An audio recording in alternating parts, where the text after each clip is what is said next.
Right. I mean, yeah, BAT is definitely one of the projects that I also really think has potential. Next to the fact that, so BAT's already been out there for a while, right? But then when they started, there were so many, like, we should also touch upon what an ICO is. I'll do that just right now, because we did one as being Blockport, and we're now BUX Crypto. But there, at the time that BAT was created, and around this time, there were a lot of people setting up ideas and projects, writing, like websites and papers, and suggesting the ideas to people that were early adopters of crypto, and then saying like, hey, I have this awesome idea.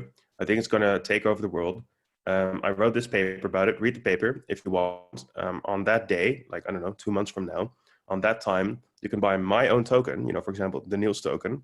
And you can buy this for €1 per token. And there's a total of 1 million tokens. And what I want to do is create this product with that money. And if this product's going to succeed, that token that you bought is going to be worth more than €1. So you'll probably end up making money off it. And if you also believe in the idea, go for it, buy my token. So this is more or less what an ICO is. It's the crypto equivalent of an IPO, which is an initial product offering. And in the crypto sense, it's an initial coin offering.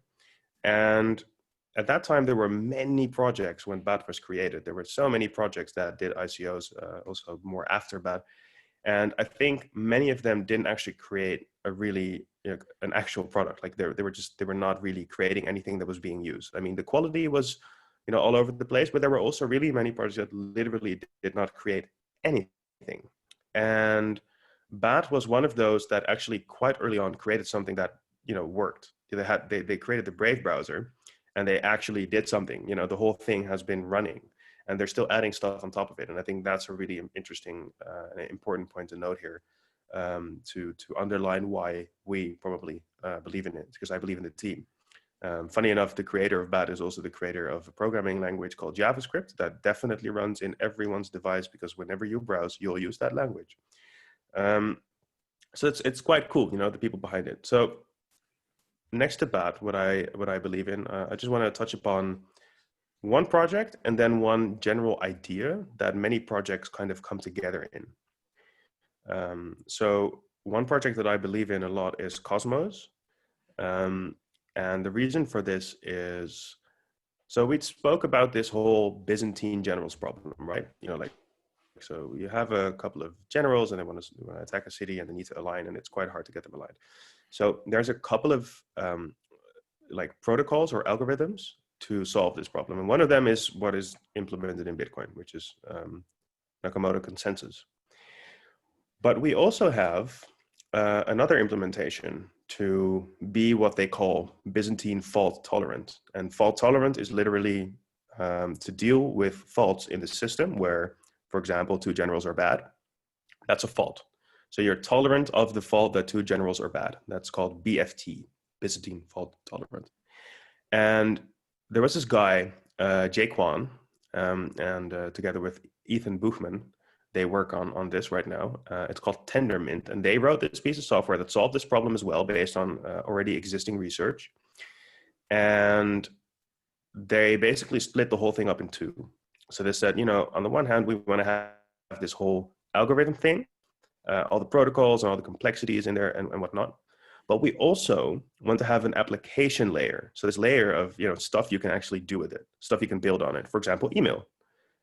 So they created two projects. One of them Tendermint, one of them is Cosmos. And Cosmos is built on top of Tendermint, so it has this whole algorithmic, lower level stuff in there. But Tendermint can also be used by others. And when you use Tendermint, you're automatically integrated with Cosmos. You're automatically integrated with many other projects. And I see this working already in real life. There's a really big cryptocurrency exchange that many people that know a little bit about crypto have heard of, and that's Binance. And Binance has their own token, and the Binance token is built on top of Tendermint. So this for me was back in the day when they created the token, was a big reason to see like, wow, this is getting adopted. This stuff really works. It's good software. And they are really active in the community. They've done an ICO back in the day, and they are actually creating a lot of value. And Cosmos itself is a token for the network. And I think it's a really great idea, because what they want to do is they want to create an internet of blockchains. So they want to hook everything together, and they want to make sure that, just to kind of get the idea around, when you use Brave, you get some BAT, right? Well, imagine you can also use that BAT immediately to do something completely different. For example, watch some private content of someone. Instead of having to exchange your BAT for some other random token, these things could technically go automatically. But then to do that, you actually need to have these two blockchains communicate with each other, right? And this is something they can solve, and they connect everything together. And they do this because they've built this super awesome lower level technology that can do that. So that's one. Does it make sense? I think you also know the project a little bit already, right? I do. Right. But it makes sense. I can follow. Cool. So and then we have, AI. That's my second thing. There's two really important aspects to like developing AI to help us. And I think there is also some ethical reasons why we should consider blockchain for this. Okay, so we have data on the one hand, so to build proper AI, we need a lot of data. And it's great that we have a lot of data, but to actually do anything with the data, we need to process it. So we need a lot of what we call compute. We need a lot of processing power. And with there's now this technology called they're neural networks, or rather deep learning. And we definitely don't have to go into what it exactly is, but what I want to mention is that 30 years ago, we already knew what neural networks were, and we already knew what deep learning was, but it never became big. And that's because we didn't have the data and we didn't have the compute. So we couldn't actually do anything with it. But by now we have, like Google and Facebook, they have so much data, and we have hardware that is so much more faster than what we had 30 years ago, that suddenly these companies are gaining a lot of power, like a lot. And when they actually are capable of building AI, they're the owner. And I think this is risky.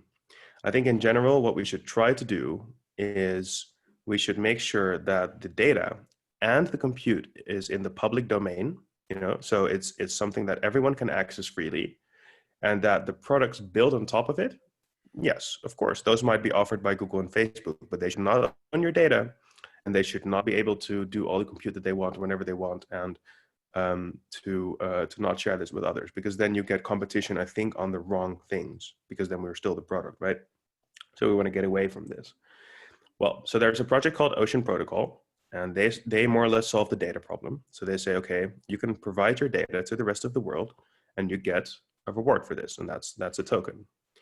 And there's actually already a real life application. Toyota realized that for them to build autonomous driving vehicles, so self-driving cars, for them to build this, they would need approximately 15 years to actually get the amount of data that they needed to get this done. So they were also like, okay, damn, that's not good.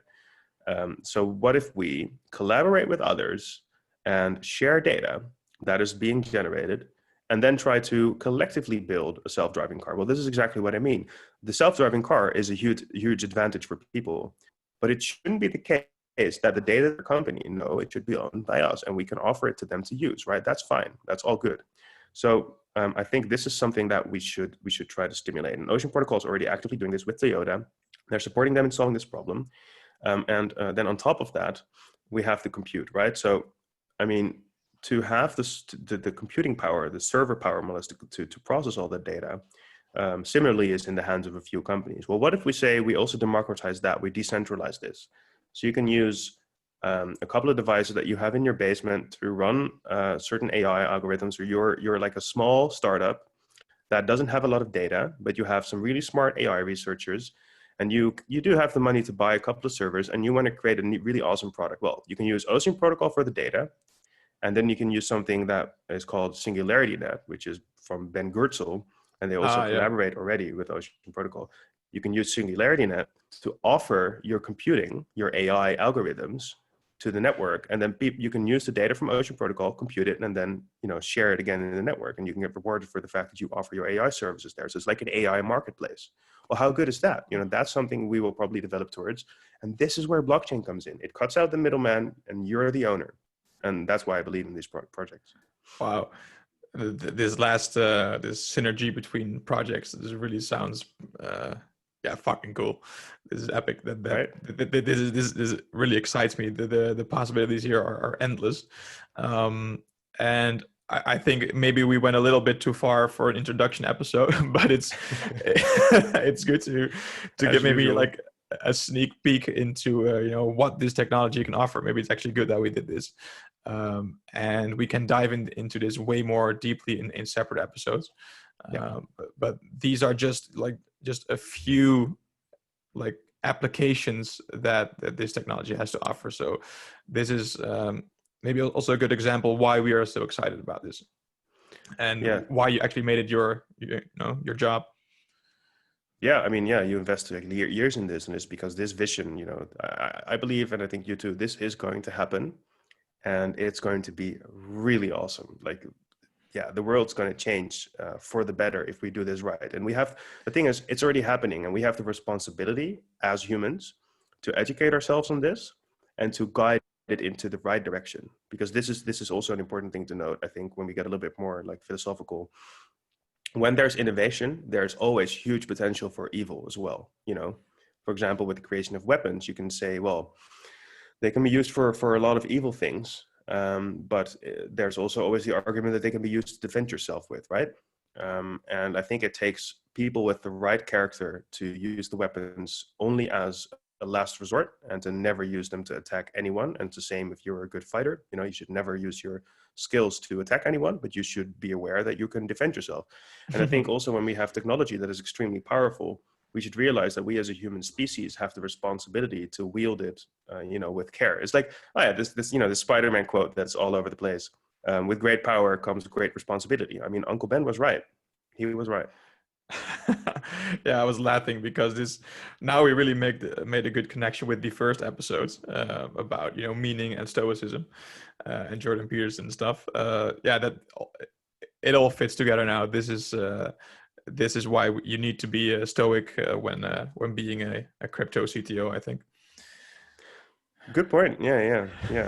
You hold responsibility. Great.